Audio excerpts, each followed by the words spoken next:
What I want to talk about today is unrealistic expectations of communication and how that seems to be really inherent to the blockchain space in particular, uh, more predominantly, let's say, than in other fields. And what I'm referring to here is the idea that if you're not communicating, you're not giving an update every 15 minutes, every 30 minutes after you've initially announced something, that there's something there, and like you should be getting an update every hour or so. And we've seen this repeatedly with the ENF. When we make announcements or when we talk about something, if you've noted, we ensure that we translate everything into Korean as well as Mandarin, so that not only do we communicate frequently and consistently, but that when we do so, especially from a formal point of view, that we communicate to the broadest community as possible. Seeing as obviously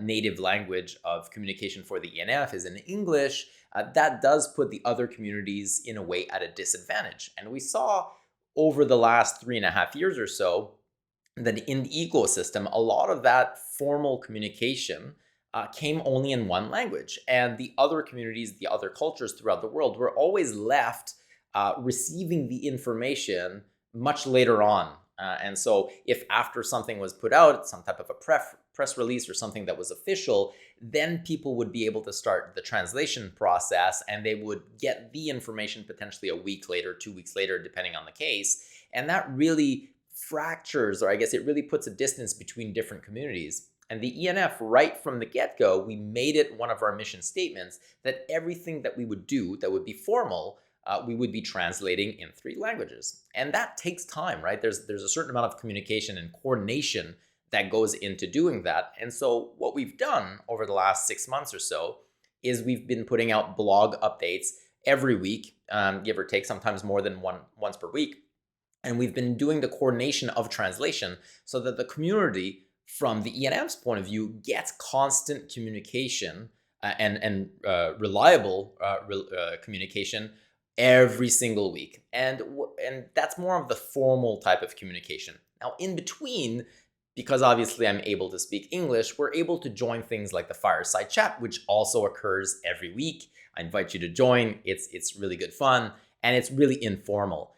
That occurs in English. And so that's something that the other cultures can't really participate in unless really they're able to communicate in English or at least understand English. So it doesn't mean that they necessarily want to participate, but they could at least listen in.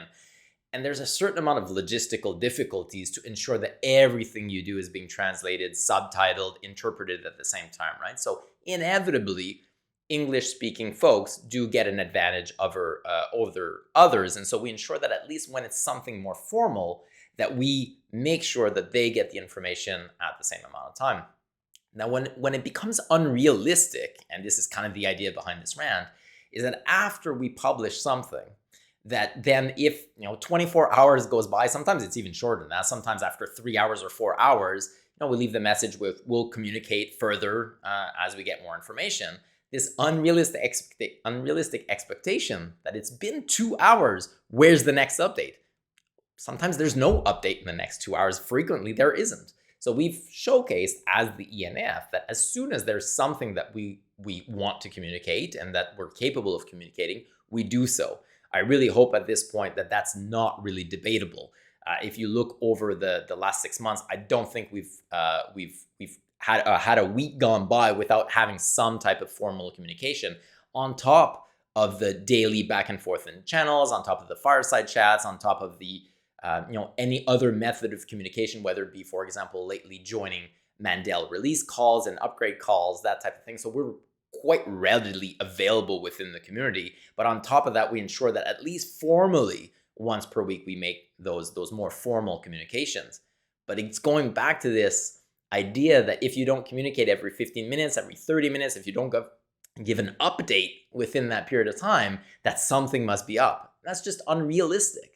We don't find that level of unrealistic expectation communication type of thing really in other industries. This seems to be quite inherent to the blockchain space. This idea that obviously because we're running on a blockchain, all the transactions are transparent, everybody can see those and they can follow along.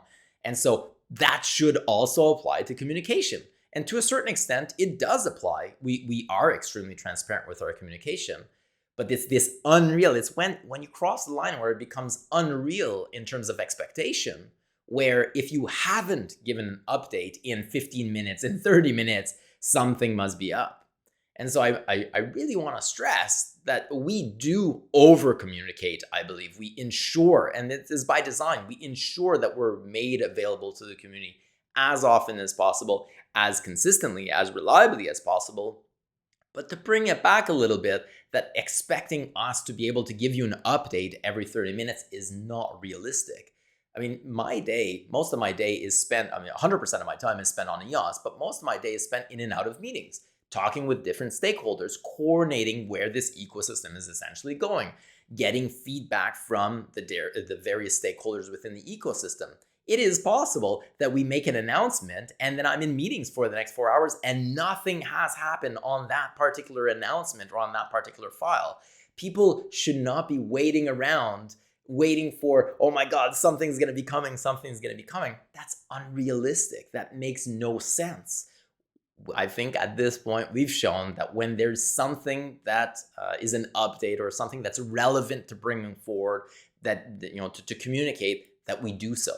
And we do so with respect of other cultures and the other community members where we want to include them in that discussion. And so we do so with the translations, with the interpretation as such, in formal matters, so that we don't leave people behind. We're not trying to replicate what we've seen in the last 3 years. We're trying to move towards somewhere that is more inclusive with the other communities and other peoples and cultures around the world, so that everybody gets the information roughly at the same time, ideally, keeping in mind that it's not possible. It's logistically impossible for us to communicate everything we do in the 3 languages at the same time. But as much as possible, when it's something that's quite substantive or quite heavy, that we do take the time to ensure that that is communicated to everyone at the same time. I really hope that you learn a little bit from this because, again, it goes back to in blockchain, this seems to be an issue and it's not realistic. It logistically impossible in some cases, and other times it is by design. That is the idea. Or other times, and more frequently than not, there is nothing else to communicate for a period of time. Time needs to go by until there's something else to talk about. What do you think?